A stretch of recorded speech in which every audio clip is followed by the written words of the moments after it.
Hello students, कैसे हैं आप लोग। होपफुली आप सब ठीक होंगे। और आज हम डिस्कस करेंगे एक और टॉपिक जो कि है human gene transfer in different animals. यानी कि हम अब इंसान की जीन को ट्रांसफ़र करेंगे डिफरेंट एनिमल्स के अंदर फॉर डिफरेंट पर्पसेस। ये भी इसी कैटेगरी के अंदर आता है, ट्रांसजेनिक एनिमल्स। अब यहाँ पर हम ट्रांसजेनिक ह्यूमंस बनाने वाले हैं, ठीक है। ह्यूमंस नहीं बल्कि यहाँ पर ट्रांसजेनिक एनिमल्स ही बनेंगे, लेकिन उसमें हम जीन जो यूज़ करेंगे वो किसकी होगी, वो ह्यूमन की जीन होगी। तो अब हमारे पास क्या होगा, यहाँ पर हम बहुत सारे एक्सपेरिमेंट परफॉर्म कर चुके हैं जिसमें जीन ट्रांसफ़र हुए हैं। किसमें, डिफरेंट एनिमल्स में। इंसान की कोई ख़ास जीन उसको उठाया जाता है और उसको लगाया जाता है किसी एनिमल स्पीशी के अंदर, और उससे कोई काम जो है वो परफॉर्म किया जाता है, कोई काम उससे लिया जाता है। जैसे कि अब देखें, एक एग्जांपल आपको दे देता हूँ कि इंसान के अंदर जो मिल्क प्रोड्यूस होता है वो मिल्क क्या है। वो मिल्क अगर हमें जो है किसी और एनिमल से प्रोड्यूस करवाना है तो उस मिल्क की प्रोडक्शन के लिए जो जीन है उस जीन को हम एक सपोज़ एक गाय के अंदर जो है उसको इंसर्ट कर देते हैं।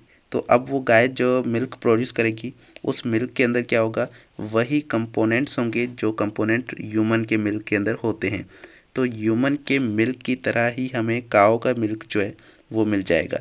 यानी कि जो किसी अभी अब क्या होगा कि कोई ऐसा बच्चा जिनकी जो मदर है वो मिल्क को प्रोड्यूस नहीं कर पा रही है, तो हम यहाँ पर इस काऊ के मिल्क से उस बच्चे को जो है वो फीड कर सकते हैं और वो बच्चा ज़्यादा उसको न्यूट्रिएंट की डेफिशिएंसी भी नहीं होगी। तो नॉर्मल अगर हम आप काऊ का जो मिल्क है वो किसी इंसान के लिए यूज़ करते हो तो उसके लिए कुछ न्यूट्रिएंट्स की उसके अंदर डेफिशिएंसी होती है। लेकिन हमने जब जीन इंसर्ट कर दिया यानी कि ट्रांसजेनिक काऊ बना दी और उसके अंदर हमने ह्यूमन का जीन इंसर्ट किया, तो अब वहाँ से जो मिल्क प्रोड्यूस हो रहा है उसके अंदर ह्यूमन की तरह ही सेम कंपोनेंट्स मौजूद हैं। तो ये एक एग्जांपल है ह्यूमन जीन ट्रांसफ़र का। और इसी तरह से हमने माइस के अंदर यानी कि चूहे के अंदर उस जीन को इंसर्ट किया। अब उससे हम कोई प्रोडक्ट नहीं बनाएंगे लेकिन हम रिसर्च के खातिर उसको यूज़ कर सकते हैं। अब यहाँ पर क्या होगा कि most mice are used for as animal models. हम एनिमल मॉडल का यूज़ करते हैं बायोकेमिकल बायोमेडिकल रिसर्च के अंदर। एनिमल मॉडल्स क्या होते हैं कि जब भी किसी की स्टडी की जाती है, किसी डिज़ीज़ की स्टडी की जाती है या कोई रिसर्च की जाती है, तो उसमें कोई एनिमल यूज़ किया जाता है और वो ऐसा एनिमल होना चाहिए जो कि उसके मैकेनिज़्म इंसान की तरह ही हों और वो इंसान के साथ जो है थोड़ा सा कॉम्पिटिबल हो। तो हम क्या करते हैं कि एनिमल मॉडल्स का यूज़ करते हैं और उस पर वो डिज़ीज़ अप्लाई करते हैं, तो उस पर क्या इफ़ेक्ट हो रहे हैं उसके, और उसको स्टडी करते हैं। तो यहाँ पर एनिमल मॉडल जो है वो यहाँ पर जो भी यूज़ किए जाते हैं, हम क्या करते हैं, इनके अंदर ह्यूमन जीन जो है वो उनके अंदर ट्रांसफ़र कर देते हैं और उसकी वजह से हम वहाँ पर बहुत ज़्यादा जो है वो अच्छे मॉडल्स हमें मिलते हैं डिज़ीज़ की टेस्टिंग के लिए।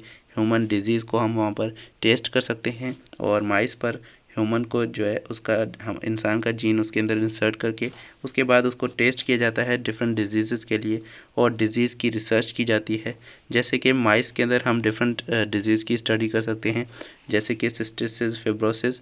सिस्टिक फिब्रोसिस ये एक ऐसी डिज़ीज़ है जो आपके लंग्स और डाइजेस्टिव सिस्टम को वो इफ़ेक्ट करती है और ये एक जेनेटिक डिसऑर्डर है। अल्जाइमर भी जेनेटिक डिसऑर्डर है और कैंसर आपके पास जो है ये एबनॉर्मल ग्रोथ होती है सेल की। तो ये डिफरेंट डिजीज़ को हम स्टडी कर सकते हैं इंसान का जीन किसी माइस के अंदर लगा कर। उसके बाद शीप है। शीप भी एक ऐसा एनिमल है जिसके अंदर हम इंसान का जीन जो है लगाकर उससे कुछ प्रोडक्ट्स बनवा सकते हैं। जैसे कि शीप के अंदर जो है जेनेटिकली मॉडिफाइड ह्यूमन की एक जो है प्रोटीन होती है मिल्क के अंदर, तो वो हम प्रोड्यूस करवा सकते हैं। यानी कि इंसान की जीन जो है वो हमने एक शीप के अंदर अंदर लगाई, तो अब वो इंसान के अंदर जो प्रोड्यूस हो रही थी प्रोटीन, वो प्रोटीन एक शीप के मिल्क के अंदर प्रोड्यूस हो रही है और उस प्रोटीन को हम यूज़ कर सकते हैं डिफरेंट बायोटेक प्रोडक्ट्स बनाने के लिए। जैसे कि इंसुलिन बनाने के लिए, ब्लड क्लॉटिंग फैक्टर्स यानी कि ये कुछ प्रोटीन्स हैं उनको बनाने के लिए, या फिर ग्रोथ हार्मोन्स को भी शीप के मिल्क से बनाया जा सकता है क्योंकि हमने शीप के अंदर ह्यूमन जीन्स को इंसर्ट किया है। इस तरह से अभी हमारे पास पिग्स हैं। पिग्स जो है ये इसको आप सुअर कहते हैं पता नहीं, तो ये इसको आप गूगल पे सर्च कर लें कि कौन सा जानवर है ये। इन जानवर्स के अंदर भी आप जो है इंटर करते हैं जीन को, जेनेटिकली मॉडिफाइड। अब क्या करते हैं यहाँ पर आप ऑर्गन्स को प्रोड्यूस करवाते हैं उसके अंदर, यानी कि ऐसे ऑर्गन्स जो कि कॉम्पेटिबल हो विद ह्यूमन, इंसान के अंदर वो ऑर्गन्स जो है वो चल सकें। तो अब हम क्या करेंगे इंसान के अंदर, क्योंकि ऑर्गन के लिए जो ट्रांसप्लांटेशन चल रही है, डिफरेंट ऑर्गन हम इंसान के अंदर जो है दाखिल कर रहे हैं, तो वो ऑर्गन भी कोई डोनर होना चाहिए, कोई वो ऑर्गन भी किसी दूसरे ऑर्गेनिज्म से आएंगे, यानी कि किसी इंसान से वो ऑर्गन हमें आएंगे, तो हम उसको ट्रांसप्लांट करके एक डिजीज़ वाले इंसान के अंदर उसको लगाएंगे। तो अगर हमारे पास जो डोनर है वो कोई एनिमल हो तो फिर हमारे पास क्या है ज़्यादा फ़ायदा होगा, क्योंकि एनिमल से हम वो कंपेटेबल जो आपके पास ऑर्गन्स हैं वो ऑर्गन हम लेंगे और उनको ट्रांसप्लांट कर देंगे किसी ह्यूमन के अंदर। तो इस तरह से आपके पास जो ऑर्गन्स हैं वो हम किसी प्रोड्यूस करवा रहे हैं किसी ऑर्गेनिज्म के अंदर, जैसे कि आपके पास पिग्स हैं। तो पिग्स को मॉडिफाई किया गया है टू प्रोड्यूस ऑर्गन्स, ऐसे ऑर्गन्स बनाने के लिए जो ऑर्गन्स सेम टू सेम है ह्यूमन की तरह, वैसे ही ऑर्गन है जैसे ह्यूमन के अंदर मौजूद होते हैं। तो ह्यूमन के अंदर हम रिसिपिएंट को वो ऑर्गन्स ट्रांसप्लांट कर सकते हैं। This technique is called xeno transplantation. ये टेक्निक जीनो ट्रांसप्लांटेशन कहलाती है। और जीनो ट्रांसप्लांटेशन का मतलब है कि ऐसी ट्रांसप्लांटेशन जिसमें हम जो ऑर्गन यूज़ कर रहे हैं वो किसी एनिमल का ऑर्गन हो। It could help the address the shortage of human organs. ये जो है ह्यूमन ऑर्गन की शॉर्टेज को कम करेगा, जिस तरह से ट्रांसप्लांटेशन के अंदर ऑर्गन्स की शॉर्टेज हो रही है। तो अब फ़िश के अंदर भी ऐसा ही हो रहा है। फ़िश के अंदर हम क्या करते हैं उसको जेनेटिकली मॉडिफाई करते हैं और उसमें से प्रोटीन को प्रोड्यूस करवाते हैं, जैसे कि इंसुलिन, ये हार्मोन प्रोटीन है और ग्रोथ हार्मोन को यहाँ से प्रोड्यूस करवा सकते हैं, which can be use to treat disease. इसमें से डिजीज़ को हम ट्रीट करने के लिए ये यूज़ कर सकते हैं। या फिर इसको हम कहते हैं एक्वाकल्चर बायोटेक्नोलॉजी। एक्वाकल्चर बायोटेक्नोलॉजी का मतलब है कि जो एक्वाटिक एनिमल्स हैं जैसे कि फिशेस, उन एनिमल्स के अंदर हम जो है डिफरेंट बायोटेक्नोलॉजिकल प्रोडक्ट्स बना रहे हैं। तो ये आपके पास एक्वाकल्चर बायोटेक्नोलॉजी कहलाती है। It can produce biotech products as lower cost. ये जो है आपको ज़्यादा अमाउंट में और लोवेस्ट कॉस्ट पर ये बायोटेक्नोलॉजिकल प्रोडक्ट्स बना के देगी। प्राइमेट्स उन एनिमल्स को कहते हैं जो कि आपके पास ये कॉर्डेटा के अंदर एक और फैमिली आती है। ये एक्चुअली मंकीज़ और बेबून्स और जो गोरिल्लाज वगैरह हैं ये सारे इस प्राइमेट्स के अंदर आते हैं। तो ये प्राइमेट्स जो है जो इंसान नहीं है, बाकी के जो भी प्राइमेट्स हैं जैसे कि मंकीज़ हैं उनको जो जेनेटिकली मॉडिफाई किया गया है और उन पर जो है टेस्टिंग की जाती है ह्यूमन डिजीज़ की, क्योंकि उनके मैकेनिज़्म जो है वो ज़्यादातर सेम होते हैं ह्यूमन की तरह। तो हम वहाँ पर पार्किंसन डिजीज़ और HIV वायरस की जो डिज़ीज़ है उनको हम वहाँ पर टेस्टिंग कर सकते हैं, वहाँ पर उनको चेक आउट कर सकते हैं। बाकी कुछ और सिंपल से टॉपिक हैं इनको हम देख लेते हैं। Role of transgenic bacteria in making biotechnological products. तो ट्रांसजेनिक बैक्टीरिया का क्या रोल है बायोटेक्नोलॉजिकल प्रोडक्ट्स बनाने में, तो ये बहुत इजी है, इसको यहाँ पर देख लें। Transgenic bacteria important tool in biotechnology, और ये बहुत सारे प्रोडक्ट्स बनाने के लिए यूज़ होते हैं। इन्हें जेनेटिकल इंजीनियर्ड बैक्टीरिया कहते हैं और ये स्पेसिफिक जीन हम इनके अंदर इंसर्ट करके उनको उनके अंदर डिफरेंट जो है प्रोड्यूस करवाते हैं डिफरेंट प्रोडक्ट्स, यूज़फुल सब्सटेंसेस, जैसे कि हार्मोन्स बना सकते हैं और यहाँ से केमिकल्स, एंजाइम्स, वैक्सीन्स और एंटीबॉडीज़ जो है यहाँ से बनाई जा सकती हैं। तो one of the most common use in of transgenic bacteria is producing recombinant proteins, क्योंकि हम यहाँ पर रिकॉम्बिनेंट प्लाज्मिड का जो है वो ज़्यादा यूज़ करते हैं। जब रिकॉम्बिनेंट प्लाज्मिड का हम यूज़ करेंगे तो उससे प्रोटीन बनेगी, वो भी क्या होगी, रिकॉम्बिनेंट प्रोटीन होगी। तो रिकॉम्बिनेंट प्रोटीन बनाने के लिए हम यहाँ पर यूज़ करते हैं। साथ में इंसुलिन, ग्रोथ हार्मोन्स, ये भी यहाँ पर प्रोड्यूस किए जा सकते हैं। Protein can be produce in massive quantities, क्योंकि यहाँ पर बैक्टीरिया जो है उनका ग्रोथ रेट बहुत ज़्यादा है, तो वो बहुत जल्दी डिवाइड हो सकते हैं। तो हम मैसिव क्वांटिटी के अंदर, बहुत ज़्यादा क्वांटिटी के अंदर हम वो चीज़ प्रोड्यूस करवा सकते हैं और उसके अंदर हम जीन को इंसर्ट करते हैं। बैक्टीरिया के अंदर जीन ऑफ इंटरेस्ट या फिर कोई प्रोटीन बनवानी हो, कोई प्रोटीन ऑफ इंटरेस्ट हो, उसको भी हम वहाँ पर उसका जीन इंसर्ट करते हैं बैक्टीरियल जीनोम के अंदर।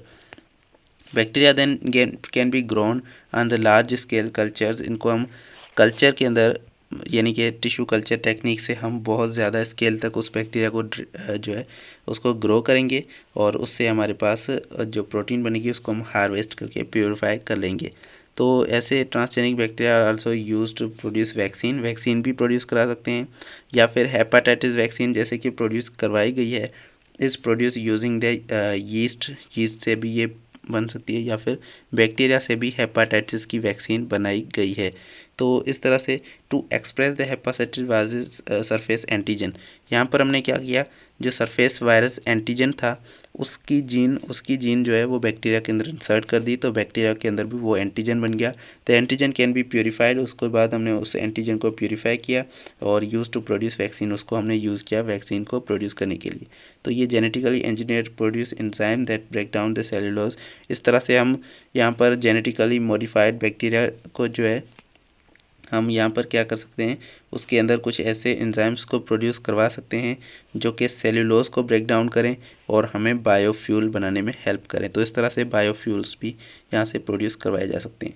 सम ecological concern surrounding transgenic bacteria की जब बात करते हैं तो उसके खिलाफ कुछ जो है इकोलॉजिकल कंसर्न्स आते हैं, कुछ ऐसे प्रॉब्लम्स हमें देखने को मिलती हैं जो कि वहाँ पर आपके लिए ख़तरनाक साबित हो सकती हैं।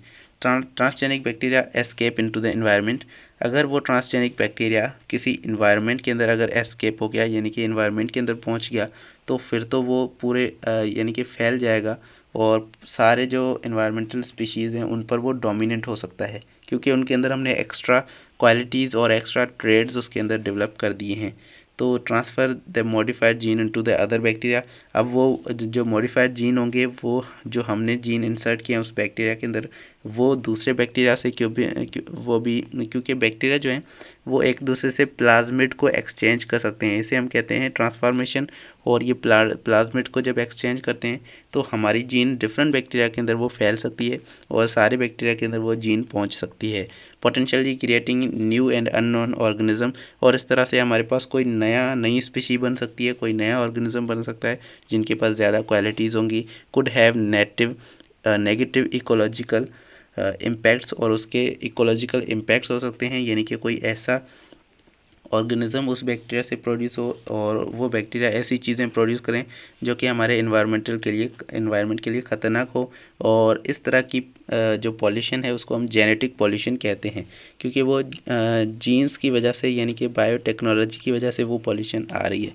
तो transgenic bacteria can effect the natural ecosystem, ये हमारे नेचुरल इकोसिस्टम को अफेक्ट कर सकते हैं by competing the native bacteria for resources, क्योंकि अगर हमारे पास एक तरह के बैक्टीरिया हैं जो क्या हैं वो ट्रांसजेनिक बैक्टीरिया और दूसरे हमारे पास नॉर्मल बैक्टीरिया हैं, तो अगर नॉर्मल बैक्टीरिया जो है वो हमारे लिए फ़ायदेमंद है तो अगर ट्रांसजेनिक बैक्टीरिया उनकी जगह ले लेगा, उनको टेक ओवर कर लेगा, क्योंकि इनके पास ज़्यादा कैपेबिलिटीज़ हैं, ज़्यादा एबिलिटीज़ हैं, तो उनकी जगह ले लेगा और हमारे पास इको सिस्टम पर कोई इम्पैक्ट पड़ेगा, क्योंकि हमारे पास जो फूड चेन है और बाकी की सारी चीज़ें हैं वो सारे हर चीज़ जो है वो हमारे इकोसिस्टम के लिए इम्पॉर्टेंट है। तो बाकी जो क्योंकि ये बैक्टीरिया अब क्या करेगा, ये बैक्टीरिया कॉम्पीट करेगा इन बैक्टीरिया के साथ फॉर रिसोर्सेज जो है वो इस बैक्टीरिया को मिल जाएंगे और बाकी के बैक्टीरिया जो हैं वो ज़्यादा सर्वाइव नहीं कर पाएंगे, इसकी वजह से इकोसिस्टम पर उसका इम्पैक्ट पड़ेगा, potentially leading to displacement of new species. तो यहाँ पर न्यू स्पीशीज़ बनने वाली हैं और वो पुरानी स्पीशीज़ जो है वो डिस्प्लेस हो जाएंगी न्यू से। बैक्टीरिया में have unintended effect on non targeted animals, और ये जो ट्रांसजेनिक बैक्टीरिया है इनका अनइंटेंडेड इफेक्ट हो सकता है किसी और ऑर्गेनिज्म पर, यानी कि ये बाकी के ऑर्गेनिज्म पर इनका कोई खास इफेक्ट हो सकता है लेकिन हमें उनका पता नहीं है, इंक्लूडिंग बेनिफिशियल इंसेक्ट और ऑर्गेनिज्म, यानी कि ऐसे इंसेक्ट जो हमारे लिए फ़ायदेमंद हैं लेकिन ट्रांसजेनिक बैक्टीरिया उनको नुकसान पहुँचा सकता है। The use of antibiotic resistant gene transgenic bacteria can potentially contribute the spread of antibiotic resistant in environment. हम जो है जब भी हम बैक्टीरिया को कंट्रोल करने की बात आती है तो हम उन पर कोई एंटीबायोटिक अप्लाई करते हैं और वो बैक्टीरिया उस एंटीबायोटिक से कंट्रोल होते हैं, लेकिन अगर हमने कोई ऐसा बैक्टीरिया बनाया जो कि एंटीबायोटिक के खिलाफ रेजिस्टेंट बैक्टीरिया है तो हम जब वो फैल जाएगा एनवायरनमेंट के अंदर तो सारे एनवायरनमेंट के बैक्टीरियाज के अंदर एंटीबायोटिक रेजिस्टेंस आ जाएगी और उसकी वजह से ये पूरे एंटीबायोटिक रेजिस्टेंस पूरे एनवायरनमेंट के अंदर फैल जाएगी। तो उसके बाद क्या होगा, the introduction of transgenic bacteria potentially can microbial ecology, और इस तरह से इकोलॉजी डिस्टर्ब होगी including composition and function of microbial communities, soil, water and other. तो यहाँ से कंपोजिशन भी और माइक्रोबियल जो भी कंपोजिशन है कम्युनिटीज़ की वो सारी चेंज होगी इससे, और इन्वायरमेंट पर इसका बुरा इम्पैक्ट पड़ेगा। Genetic engineering and farm animals, तो ये एक और छोटा सा टॉपिक है, उसके बाद हम यहाँ पर एंड करेंगे। Genetic engineer can benefit from farm animals and agriculture in many ways. यहाँ सर हम जो है क्या कर रहे हैं, जेनेटिक इंजीनियरिंग कर रहे हैं और फार्म एनिमल्स पर, यानी कि फार्म एनिमल्स जो भी हम फार्मिंग करते हैं, जिन एनिमल से हम बेनिफिट्स लेते हैं उन एनिमल्स के लिए हम इनका यूज़ करते हैं। तो to introduce disease resistant gene in farm animals, इसमें हम डिजीज़ रेजिस्टेंट जीन को इंट्रोड्यूस कर सकते हैं फार्म एनिमल्स के अंदर, क्योंकि हमारे एनिमल्स जो हैं जैसे कि मैंने बताया कि जो पेट्स हैं जो हम घर पे पालते हैं या फिर फार्मिंग करते हैं जिन एनिमल्स की, उन एनिमल्स के लिए हम डिजीज़ रेजिस्टेंट जीन जो है उनके लिए हम डिज़ाइन कर सकते हैं और उसके बाद हम उनको उनके अंदर इंसर्ट करके उनको डिजीज़ रेजिस्टेंट बना सकते हैं ताकि वो उनकी बेटर हेल्थ हो, हमें प्रोडक्शन ज़्यादा मिले और बाकी के कॉमन इलनेसेस और इन्फेक्शन से वो बच जाएँ। Additionally genetic engineering can improve the growth rate, farming animals का ग्रोथ रेट बढ़ा सकते हैं, जैसे कि आप जो है ऐसे मुर्गियों के अंदर भी आप करते हैं कि मुर्गियां जो है उनको आप डिफरेंट इंजेक्शन लगाकर बहुत ज़्यादा ग्रो कर देते हैं तो बहुत जल्दी वो ग्रो हो जाती हैं। तो इस तरह से हमें प्रोडक्टिविटी मिलती है, साथ में इम्प्रूव ग्रोथ रेट, उनका ग्रोथ रेट बढ़ता है और farm animals leading to larger and more productive animals. तो इस तरह से हमें ज़्यादा प्रोडक्टिव एनिमल्स मिलते हैं जिसके प्रोडक्ट हमें ज़्यादा मिलेंगे। It can enhance the nutrition utilization, इस तरह से हमारी न्यूट्रिशन जो है वो भी ज़्यादा बढ़ेगी, यानी कि न्यूट्रिएंट्स हमारे ज़्यादा बढ़ जाएंगे एंड हमारे लिए इंसान के लिए ज़्यादा न्यूट्रिएंट्स प्रोवाइड होंगे, लीडिंग टू बेटर ग्रोथ, इस तरह से बेटर ग्रोथ होगी and overall health. Technology can even improve the quality of animal products such as a milk, technology जो है मिल्क की प्रोडक्शन और मीट और मिल्क जो है इनकी कंपोजिशन को इम्प्रूव कर सकती है और क्वालिटी को इम्प्रूव कर सकती है, और इस क्वालिटी के इम्प्रूव की वजह से हम जो है क्या करेंगे, जैसे कि हम एग और या फिर दूसरे की कंपोजिशन को चेंज कर सकते हैं, इन सभी की कंपोजिशन को अगर हम चेंज करेंगे और अच्छे अच्छे प्रोडक्ट्स जो है इनके अंदर हम डाल देंगे तो इस तरह से हमें फ़ायदा होगा और ज़्यादा हेल्दी जो खाना है वो हमें मिलेगा।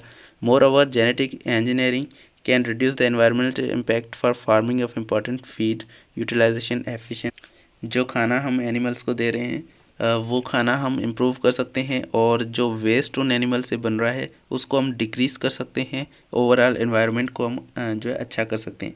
However proper regulation and monitoring of genetic engineering technologies is crucial to maintain the ensure responsible for ethical use, हम इसका एथिकल यूज़ करें और इसके लिए लाजमी है कि हमारे पास प्रॉपर रेगुलेशन होनी चाहिए, प्रॉपर मॉनिटरिंग होनी चाहिए जेनेटिक इंजीनियरिंग की, जो भी जेनेटिकल प्रोडक्ट्स हम बना रहे हैं क्योंकि उनके अंदर ख़तरा ज़्यादा है, उनके अंदर कोई अगर गड़बड़ हो गई तो हमारे पास ज़्यादा नुकसान हमें हो सकता है। तो उसके लिए हमारे पास प्रॉपर रेगुलेशंस होने चाहिए, प्रॉपर रूल्स होने चाहिए और एथिकल यूज़ करना चाहिए हमें इन प्रोडक्ट्स का।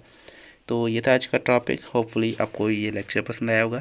नेक्स्ट वीडियो में हम बायोटेक्नोलॉजी एंड हेल्थ केयर को डिस्कस करेंगे, तब तक के लिए मुझे दीजिए इजाज़त। Thank you so much for watching. अल्लाह हाफिज़।